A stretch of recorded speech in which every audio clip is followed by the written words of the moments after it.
Hey everybody, it's Brooke with Mrs. Coghill Farm, and I just got back from doing a pickup at our local feed store, Tractor Supply.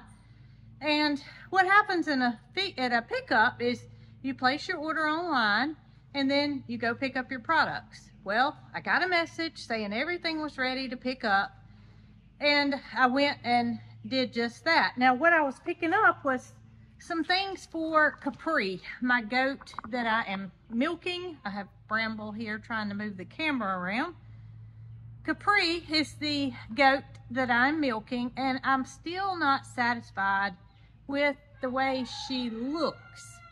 And I feel like she's not getting the necessary nutrition that she needs in order to thrive after her kids have been pulled from her, and I'm also milking her. So reached out to my friend Laura at Simply Making It, and she recommended a few products that I could help her put on a few pounds, add a few extra calories, and help her overall to get healthier. So one of those that I had in my pickup was, it's called Calf Manna, and it's actually just a top dressing for food, a supplement to help her get more vitamins and nutrients that she needs into her system. Second one is called Power Punch, and this is something that Laura has seen very good results with. I will use this by using a drench gun. Now the third thing that I picked up was a compressed bale of alfalfa hay. I'm not going to try to pick that up, but you can see it there. Here in the South, we don't grow alfalfa. We tend to grow Bermuda and Bahia grass, which she has readily available. She has all the hay that she can possibly consume. But alfalfa does have a bit more protein and a bit more fiber in it, which could in turn help her. So I'm gonna give this just to Capri. I told you guys that I stall her separately, so it won't be any problem for me to give her these products, and the other goats that don't need them won't get them. So I know that alfalfa can cause bloat, and it will be rationed out, so no worries there. But I got something that wasn't on my list. Biscuit, aren't you glad it wasn't another kitty cat? Or are you upset that it wasn't another kitty cat? I bet y'all can guess what it is. And it's something I already have. It's more chicks. And I'm not an addict. I don't try to go in and collect animals, but I'll tell you this. If you saw Jason's video Monday, then you know that he and I put a new nesting box in the chicken bus. I have 10 chicks that will be ready to lay eggs in 5 months. So that's January. That 10 chicks is not going to do what I need to do. So I wanted some color in my eggs, and I've been wanting color in my eggs. And they just so happen to have a breed called a Welsummer. And Jason's going to insert a picture here to show you what a full-grown Welsummer looks like and the color of their eggs. Now, it's a brown egg, but it's a little bit darker than the brown eggs that I currently get. And they only had 5 of them, but they weren't half off. So, first of all, I'm glad they only had 5, because I didn't want to buy them at full price, especially this late in the year. But I'm glad I got them, because that means come springtime, I will have 15 more eggs every day than what I have today. So let's get these girls put in, and then I want to show y'all Capri and show you what I'm talking about. I mean, I can refer to her all I want to, but until you see her, you don't know what I'm talking about. And I know I'm being a little overly concerned. I just want to make sure she's as healthy as I can make her. All right, y'all, so here are the baby Rhode Island Reds. They are about 3 weeks old now. So in another week or so, I'm gonna move these girls right here from the heat. This is a brooder that has a heater. Now this is called a grow out brooder. And what this does is it doesn't contain heat and it has a higher level there. So they can actually grow out in it versus this, which is what they need when they're chicks. They have to be heated no matter how hot it is in Alabama. The nighttime temperatures fall so low that they do need supplemental heat. And so this has a thermometer set in it. And when it gets, I've got it set on 80 right now. When the nighttime temperatures drop below 80, the heater kicks on and these babies are kept warm. Now, I'm not putting the new chicks in with these. First of all, if I put those new chicks in here, they would get picked on because you're going to see how small they are. I'm going to put them in the next level down, which I've already got the water and the feeder and the brooder pad put in. And that way they will get all the heat that they need, because right now they're less than a week old. So they need to be at least 90 degrees. Daytime temperatures are going to be warmer than that, but in the nighttime they're going to need to kick in that heater in order to survive. Here are the well summers, and like I said, I have 5 of them. And let me show you how tiny they are compared to the Rhode Island Reds that you just saw up top. That's a big difference in 3-week-old chick and a 1-week-old. Well, this is not a 1-week-old chick yet, I don't believe. So we're gonna dip their beaks. There you go, baby. Goodness gracious. Is that good water? Yeah, there you go. Your sisters are coming.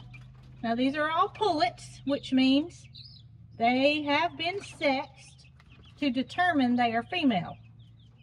From time to time, a rooster or a male chicken will get mixed in by mistake and you'll end up with a rooster. And we have that happen, well, more times than we would like, but it does happen. All right, got one more little lady here. Got 5 little babies. Get y'all all dipped and ready. Here you go. So let me just show you the difference in size. 3 weeks old versus 1 week old. A lot of difference there. All right, baby, you go back with your siblings and y'all get settled in. And I'm going to move this back so you can be near the heat. There you go. There we go. Made my way out to the goat yard, donkey yard, and I want to show y'all what I'm talking about when I'm referring to Capri. Of course, Honey's here. She wants loving. Jessie's here. She wants loving. Miss Bootsy. Miss Capri down there. All right, do y'all see Capri's back end? You see where her hip bones are just sticking out a little. She's not overly thin, but look at Fifi here. Okay, so Fifi has not had her kids pulling on her and nagging on her for quite some time, and you can see her hips are not sunken in. And that's what I'm comparing Capri to, is the thickness that Fifi has versus her. I just, I don't like what I'm seeing. And if I don't like what I'm seeing, Capri can't fix it. Only I can fix it. And we're going to try to get her back into tip-top shape. I do have some copper bolus that I'm gonna give her as well as the other girls. But y'all, I mean, she's not malnourished. I mean, Laura looked at her and said, yeah, she's a little bit thin, but she's not sickly looking thin. But I don't like what I'm seeing. I do not like it. And you can see her bag is starting to fill back up today. I milked her all the way down this morning and she's already starting to fill back up. Now, all of our goats have access to good pastures, fresh hay, and they're taken very good care of. And you can tell in comparison to the rest of the goats that Capri she's just a little bit down from where she needs to be.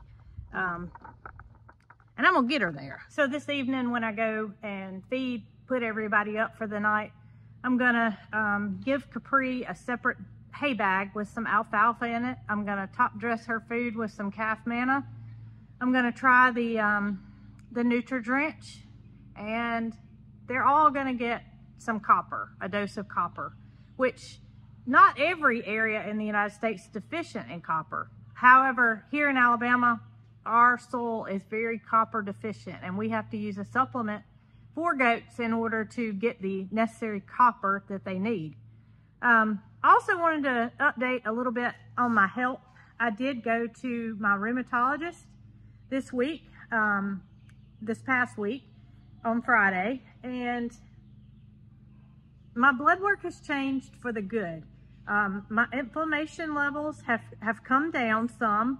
My platelet levels have come down some also, but they still indicate inflammation, which may, obviously has something to do with the reason I'm not feeling good every single day.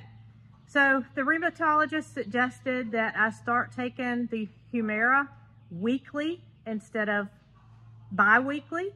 I'm also going to be starting a new drug, methotrexate, and the rheumatologist thinks between the combination of those two, I should be able to lower my inflammatory markers even lower and hopefully help myself feel even better.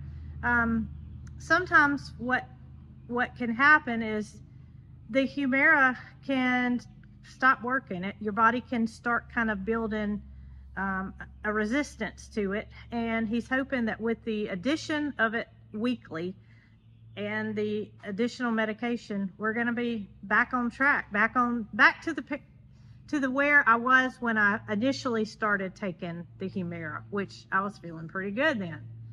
But just wanted to update you guys. I said I was going to the rheumatologist, and I just wouldn't feel right by telling you I was going and not telling you the outcome. So that's where I stand with the medical side, and I'm gonna come back this evening, put Capri up, and see if she likes her new treats. Well, I'm back here in the milk room, and I'm preparing Capri's feed for the nighttime feeding, and I've already got her grain, and I've got a banana with her copper in it.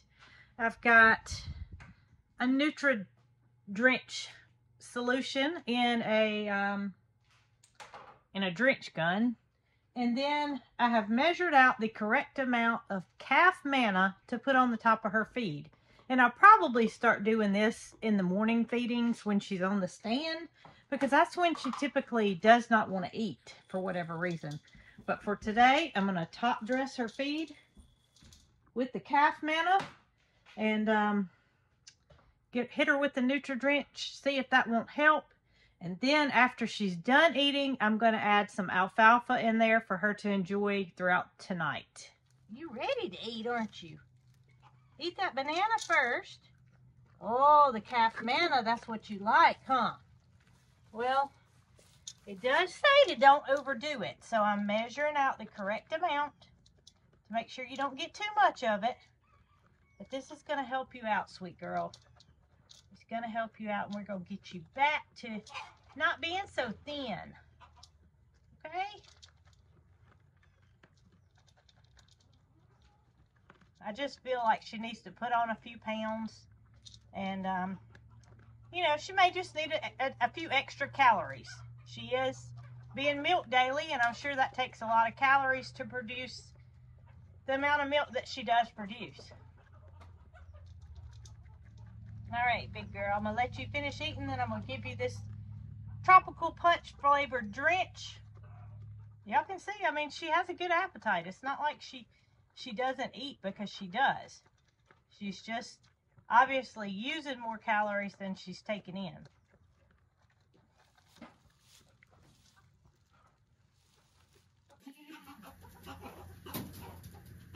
Give me a bit. All right, so here's what I'm going to do. I'm going to give this to her tomorrow morning when she's on the milk stand, and I'm going to go ahead and get her some alfalfa hay. Deal, girl? You're probably gonna eat it out of the bucket, aren't you? Yeah, you can't wait for me to get it in, can you?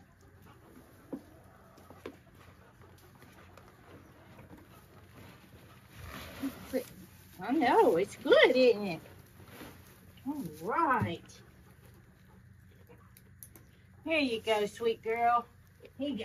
Look here. Look here. There you go. That's good stuff, isn't it? Huh? Yeah, we're going to get you back to being a big girl. Yes, we are.